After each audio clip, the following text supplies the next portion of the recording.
Ambassador, Osayomore, Joseph, let it go, let it move, let it drive, shout it, pull it, hit it, yeah!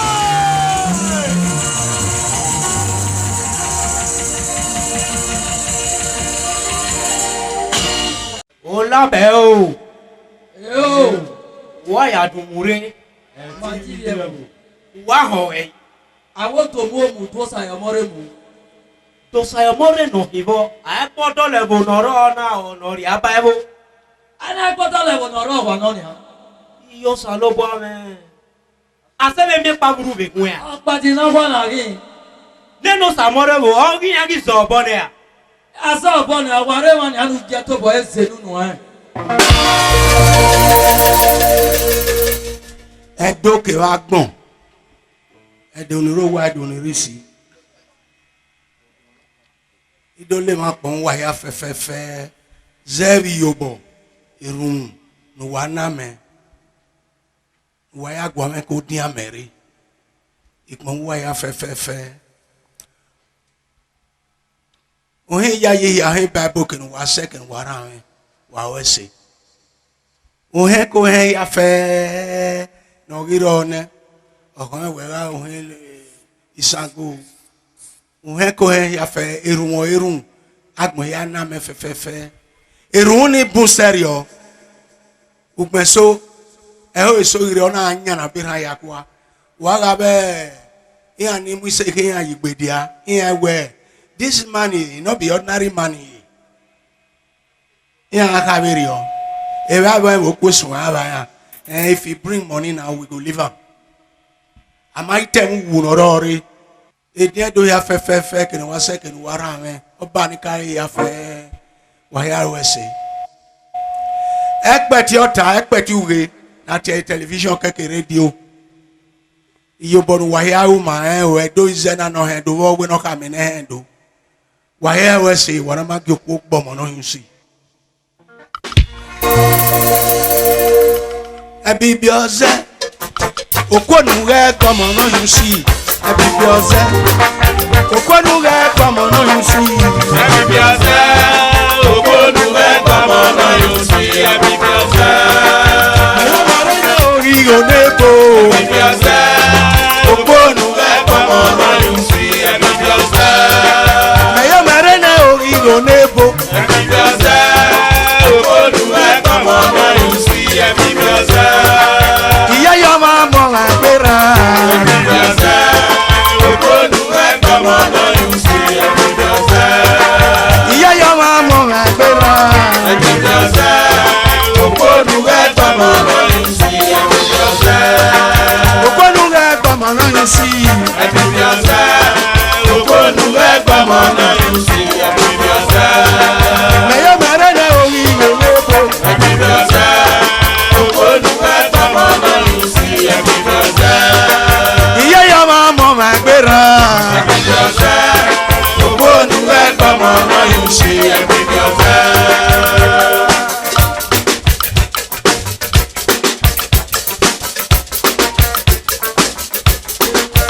Edonebuwa ibùdó parọ́ pẹ́ náàmẹ́ amúhóre asọ́mọ́rìrì gbé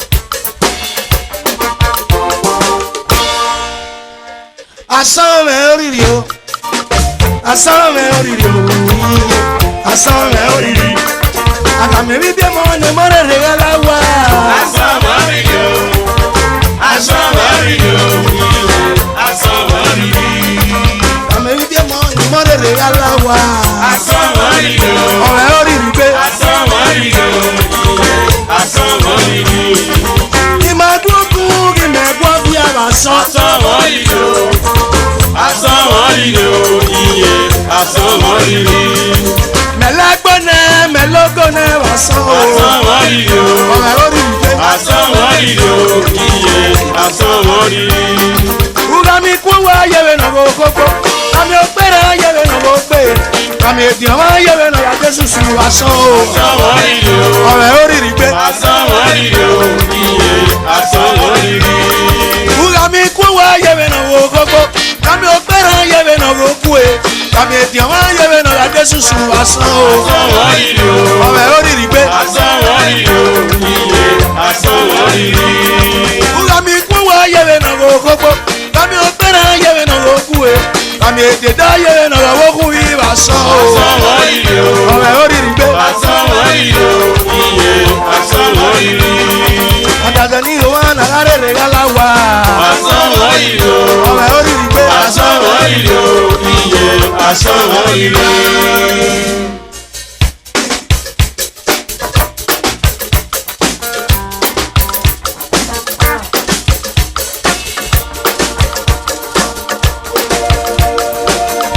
Iná dò lè wọ́n. Dò pọ̀ wọ́n mọ́nà balẹ̀ dò. Ukwu àpọ̀lọ̀pọ̀lọ̀. Ọba ẹwà inú gbogbo yíyóbọ̀ nọ́rùmẹ́ kásán kávà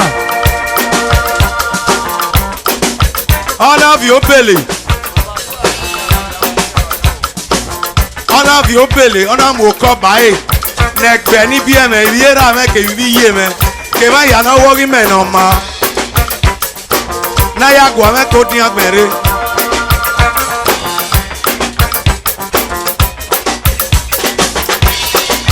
Sopa ọkọ àyìnà wùzán wàhírì ọbọ yìí máa kún re. Àrò àyà ọkà náà máa wó. Ó hàn mẹ́ àyà sùn ẹ̀rú. Iye òsàmẹ́ ẹ̀ náà dókèrè àárọ̀ à. Nana give me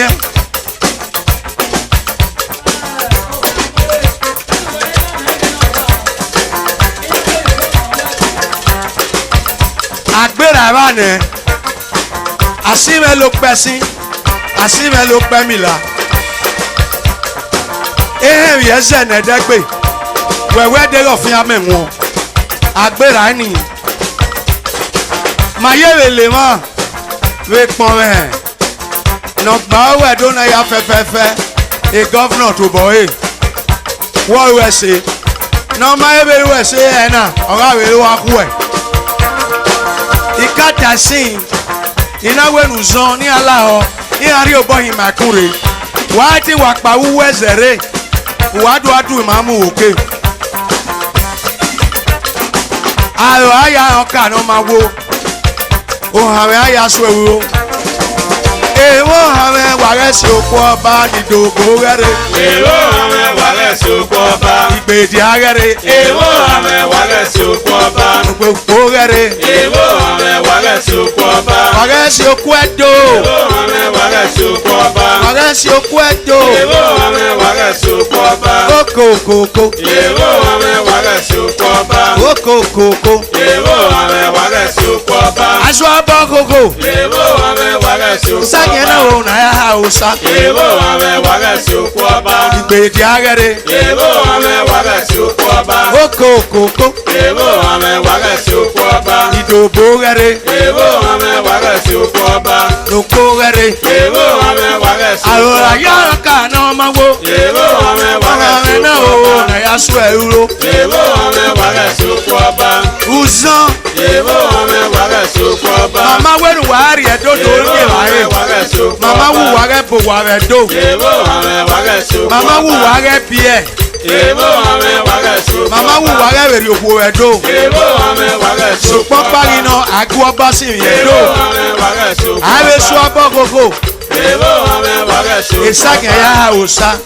Ewo hame wàrẹ́ sí òkú ọba. Kókòkòkò. Ewo hame wàrẹ́ sí òkú ọba. Kókòkòkò. Ewo hame wàrẹ́ sí òkú ọba. Ìgbèdì arẹ́rẹ́. Ewo hame wàrẹ́ sí òkú ọba. Kókòkòkò. Ewo hame wàrẹ́ sí òkú ọba. Ìgbèdì arẹ́rẹ́. Ewo hame wàrẹ́ sí òkú ọba. Kókòkòkò. Ewo hame wàrẹ́ sí òkú ọba. Ewo hame wàrẹ́ sí òkú ọba. Ewo hame wàrẹ́ sí òkú ọba. Ewo hame wàrẹ́ sí òkú ọba. Ewo hame wàrẹ́ sí òkú ọba.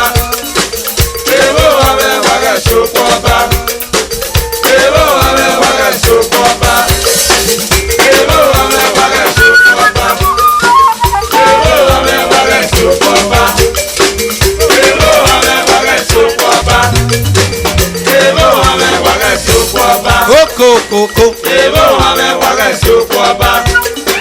Ebo ame wage sukwaba. Ebo ame wage sukwaba. Ebo ame wage sukwaba. Ebo ame wage sukwaba.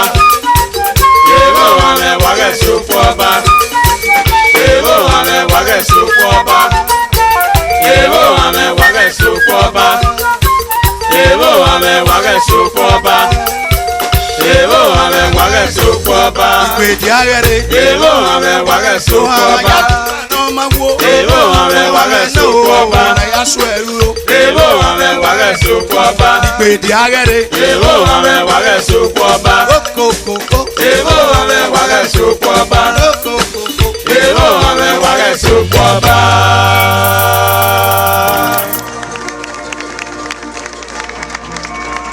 The corp management team, our general manager, Barrister Friday Ordeal, has sent us here to receive this plaque, and forever and ever is going to be at the front door of a dual broadcasting service, because the ambassador of culture, the ambassador of music, the ambassador of all of us has gained freedom.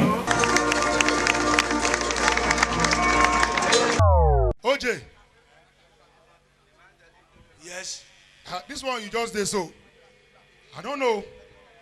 Sure they say you be freedom fighter. I do. I been the trial. How come this job gonna collect you like this? Well, as I try reach, when they start to collect oil from Niger Delta, I know as the thing they devastate their land and their water. Now me first start to they cry. I cry for cancer. Kensaruwiwa, Nottingham Dick and Adakaburu. Now me begin sing the song. And these small boys now we can't take AK-47 collect me. They never burned them that time.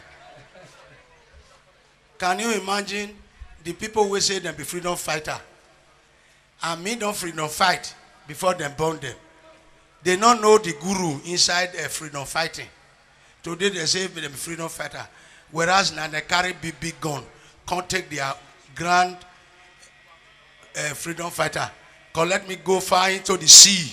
Go keep me for 30 days and 30 nights. One of the songs. We are fighting for our freedom. We are fighting for our rights. We are fighting for our freedom. Papa, oh, where are you? Mama, oh, where are you? We are fighting for our freedom. Hey, Shobe. You see? This song that they sing now, some of them they never born them. You see, Commissioner of Police of Edo State, it just a match they come. Meet me, this is Osayomore. We are fighting for our freedom. We are fighting for our right. We are fighting for our freedom. Papa, oh, where are you? Mama, oh, where are you? We are fighting for our freedom. Hey, Shobe. You see, this man not be ordinary man here. We Commissioner of Police can't salute for stage. Make everybody clap for me now. Easy. This one is called adequate what? Security. Not be so. When I there for that place, you know the name where they call me for there? My name na container. Now they call me for inside sea. Container. So if you call me container for outside, I know the vessel. Because container mean money. OJ. You be sing say, make them leave us alone. I beg, remind them again. Well, I be don't try. As soon as they come from water, now come they collect all for sin. for land. Now you know brothers they can't collect me. Not be data dancer you know be. Now you know brothers they can't collect me for land. Carry go over water. Yeah. Leave us alone, Ijo. Leave us alone. Leave us alone, Uzon. Leave us alone. Leave us alone, yeah. Leave us alone. Leave us alone, Ijo. Leave us alone. Leave us alone, Uzon. Leave us alone. We are not trying. Leave us alone, yeah. Leave us alone. Leave us alone, Uzon. Leave us alone.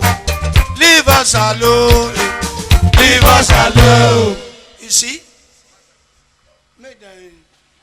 Make them left us handle. The other day, then they write for paper, say they want to come invade Benin. But what we do now? May we not leave us alone now. I will go back to me and do it. I go back to me and do it. No, do where I do. No, where I do, where I do. No, where I do. Obrigime ikofo. I go back to me and do. I did. Yes. If you call me container now, I agree because container, not be container, I carry money, go meet them. Wishing. Ashawana. Winchi. Koro. Ah. Uwe. Asime lokpe mila. Asime lokwe asime logo. Bi amene degbe wa no de ofin amemo. Agbera ni ne. Ugbe me ni ki ba gbon. When you hear Ashawana that they come, my heart go just burst. When they come with their boat, they come for where they hide me. Make enough for run. Tell me how I want to run on top of water. Even if they give me boat, I feel drive them. Whether they beat me. How you go to ask that question? That one not pass beating. Oje. She now you sing and say you be Oyobo. Yeah. You see me, I died there. No, you don't die. You've been tried before. I did try every time, not be before. Since you don't come back, now small, you call the waka. What happened to your leg? Since motorcycle come, I think I don't become big man before motorcycle come. I ride motorcycle for almost 2 hours inside forest. When the motorcycle fog and the tank just can't hit my leg, go. Now the thing make like this.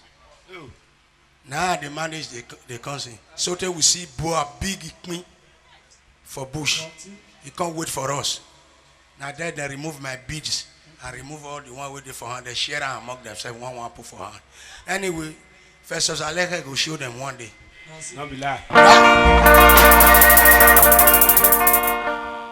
The people where they communicate with them, and now they come there again. Oh.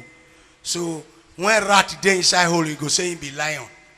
When we dey inside sea for that way, AK-47 plenty. But we not the same for here now. Not to talk of when commissioner of police dey here.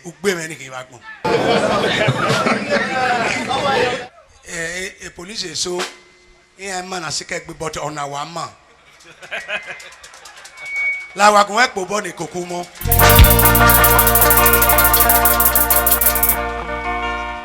On our man. Since they catch me, this man never rest. I pray one day make you be the police we go show them. Not be the time where you go come out, it will come happen for your behind. You go help me make you join first Salege, make the parade and make I see them. They two parade me for on top of water, not be smart.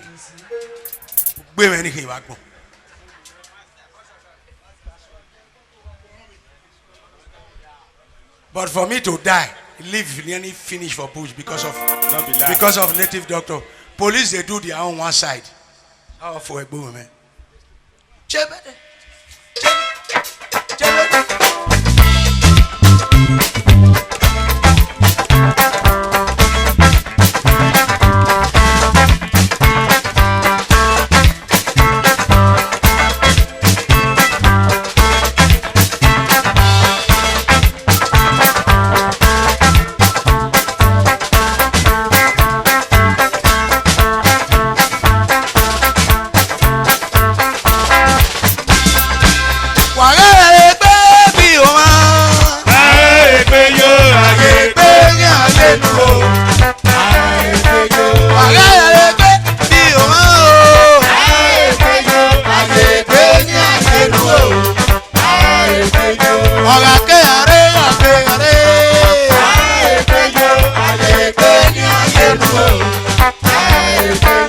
Onanu keme ya titi o.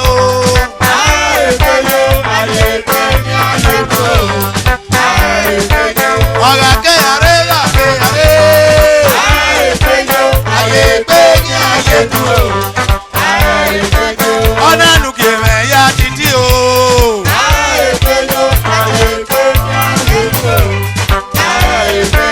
Eba ebo me ni ye kokpa. Eba uwa. Ose kikire titi o. Ose kikire titi o. Aye penye aye tu. Olókun ẹnu ronigbe. Aye penye aye tu. Ose kikire titi o.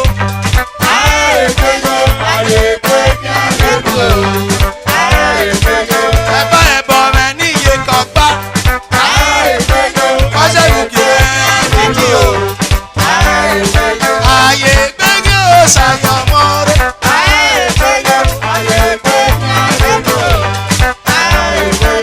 Olókun ẹnu ronigbe. Orí gbígbé.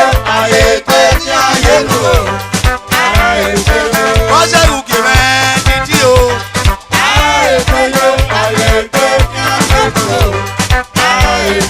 Aye penye Osayomore. Aye penye aye tu. Aye penye aye tu o.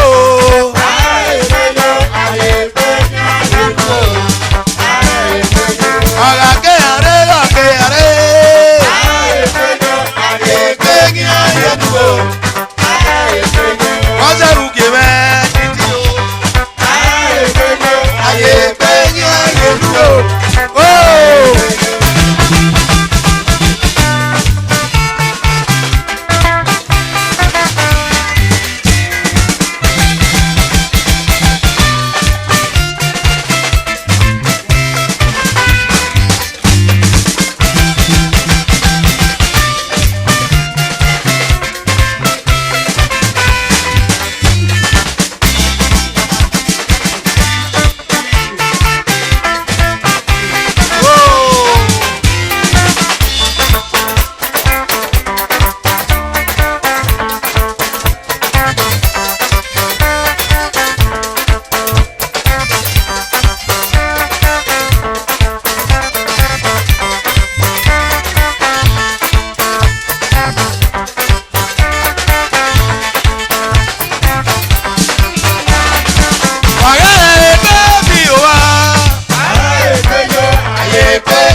Distinguished ladies and gentlemen, my name is Osayomore. I'm privileged to stand before you today on this podium to celebrate one man I refuse to call an ambassador. No. I accept by calling him the Oracle of Entertainment Edo State.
Osayomore.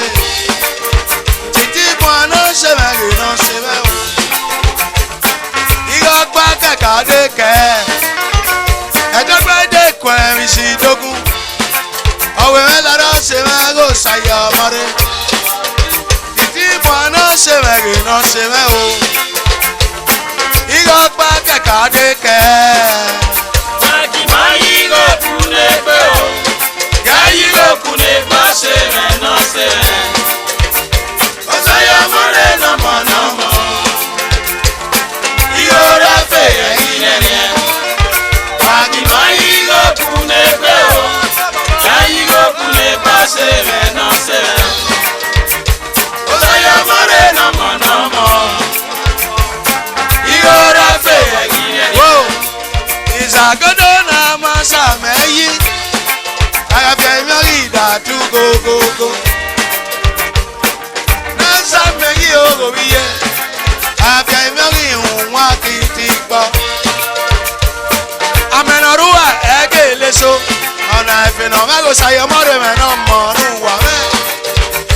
Osayomore no mo. Igora fe ayini ariye. Mayigo kunebe o, yayigo kunebe seme no seme. Osayomore no mo, Onuwa me. iyora fe yinene. Mayigo kunebe o, yayigo kunebe seme no seme. Osayomore no mo, iyora fe yinene. Ah. Ebu no tuo. Ulele menoka. Ebu no tuo. Egage mo dena. Ebu no tuo. Egage no sime. Ebu no tuo. Gega so anade. Ebu no tuo. Yana ege no sine kpo. Ebu no tuo. Etu waga tawagmo. Ebu no tuo. We wa ya ugo. Ebu no tuo. Kena dia bagatie. Kena ga ko abasiyan mu ko egbe. Ebu no tuo. Ulele menoka. Ebu no tuo. Menoka. Ebu no tuo. Ulele menoka. Ebu no tuo. Omo gbe na sime. Ebu no tuo. Gega so anade. Ebu no So yana ege no sine kpo. Ebu no tuo. Etu waga tawagmo. Ebu no Etu waga ya dabi no we wa ya ugo. Ebu no tuo. Ulele menoka. Ebu no tuo. Ebu no tuo. Ebu no tuo. Ebu no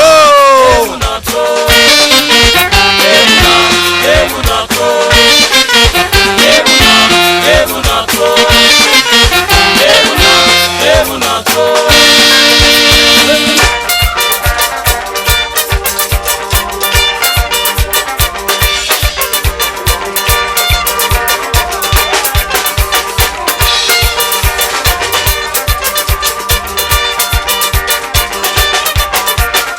Osayomore of Benin. Osayomore get the first.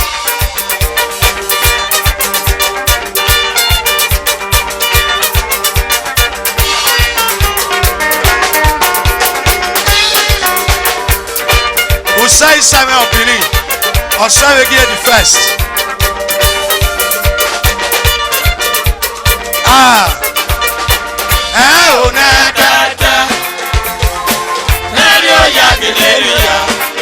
Amega yipi ya robedo. Neri esa igele yo. Na tata. Neri o ya gele ya. Amega yipi ya robedo. Neri esa igele yo. Ebu no. Osige no sime.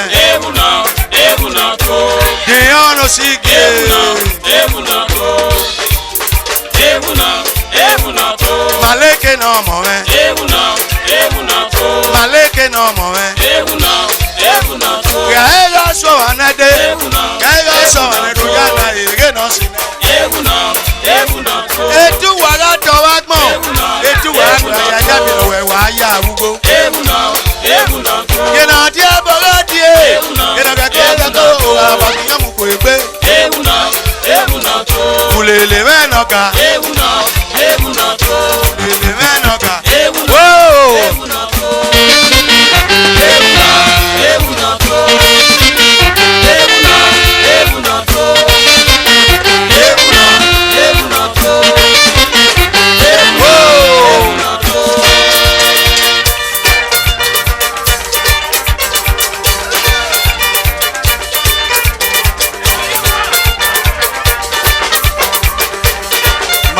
Maleke and Dion Usagi.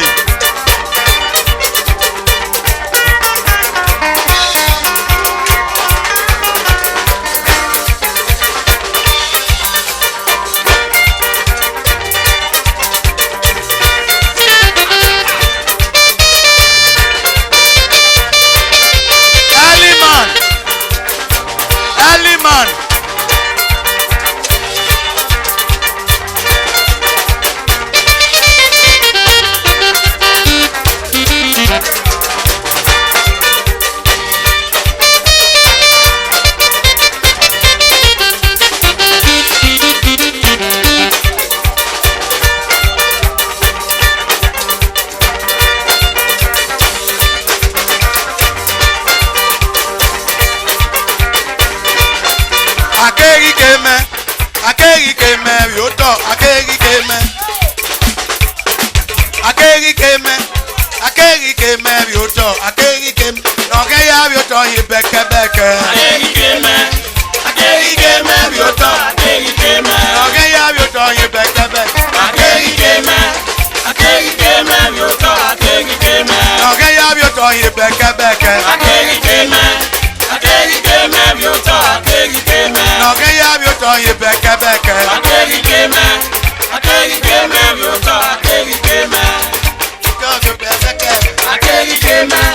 akegi keme yoto akegi keme.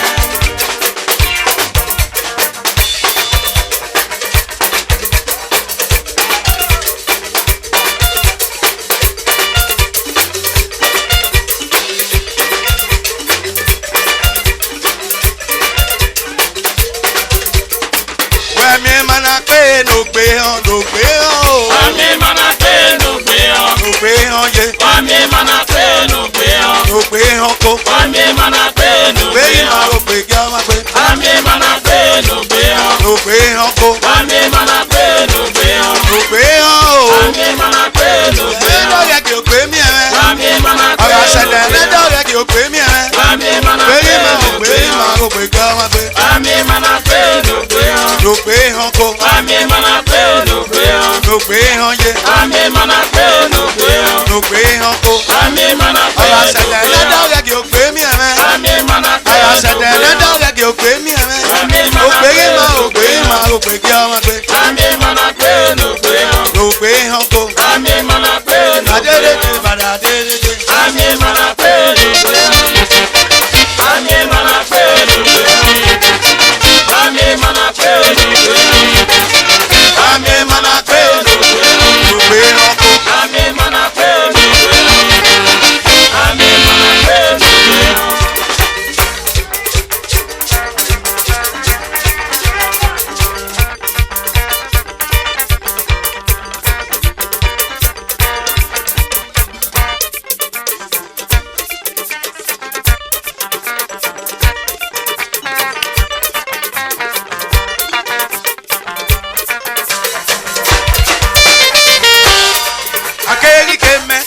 Akegi keme yoto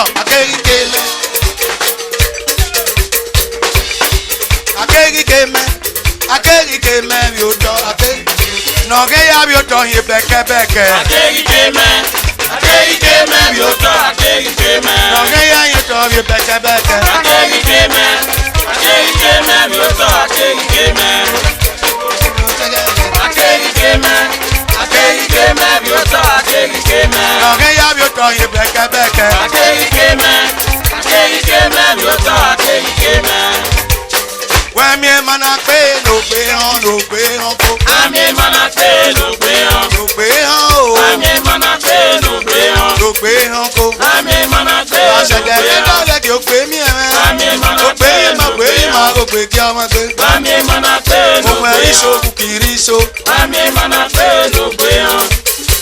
Wẹ́mi mana pé no gbé hàn. Kó. Wẹ́mi mana pé no gbé hàn. O gbé kí ọmọ gbé. Wẹ́mi mana pé no gbé hàn. O. Wẹ́mi mana pé no gbé hàn. Wẹ́mi mana pé no gbé hàn. Wẹ́mi mana pé no gbé hàn. Ìyàwó rẹ̀ mẹ́rin yóò kú lọ. Wẹ́mi mana pé no gbé hàn. Wẹ́mi mana pé no gbé hàn. Wẹ́mi mana pé no gbé hàn. Wẹ́mi mana pé no gbé hàn.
Bonoto. Ere Mogo Paki.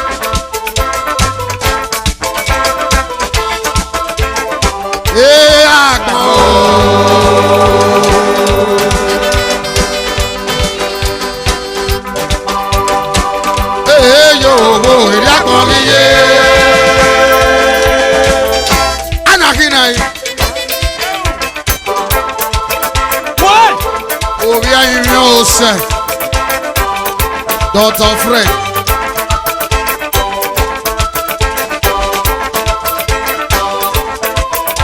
Wayawese. Again, I am wearing my ambassador Osayomore Joseph. Edo mami owe. Imani Bugari evae. Elegbese. Okay. Aga mwimene Mogo Paki viku. Ya si mwa. Amefega laja wa owe. Ome mwaniga so vegeni. Let's go like this. Soldiers. Aga ekpe video ma.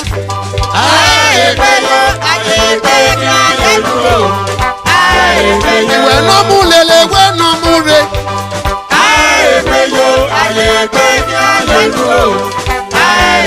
Iwe no mo Osayomore we no mu gedo.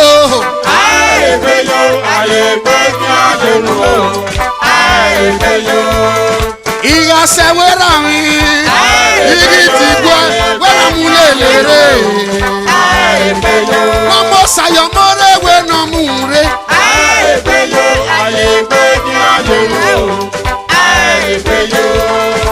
Iga si won wiku.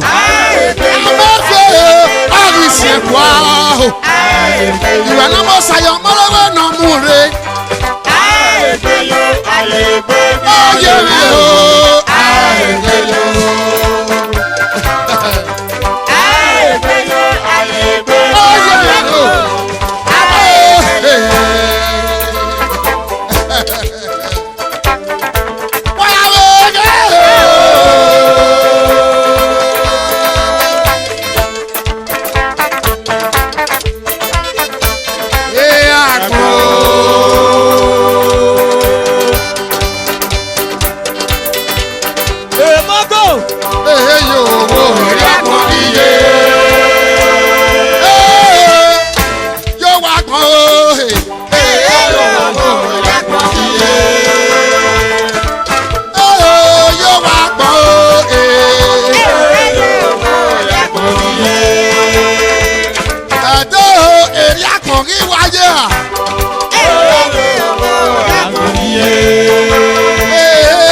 Bele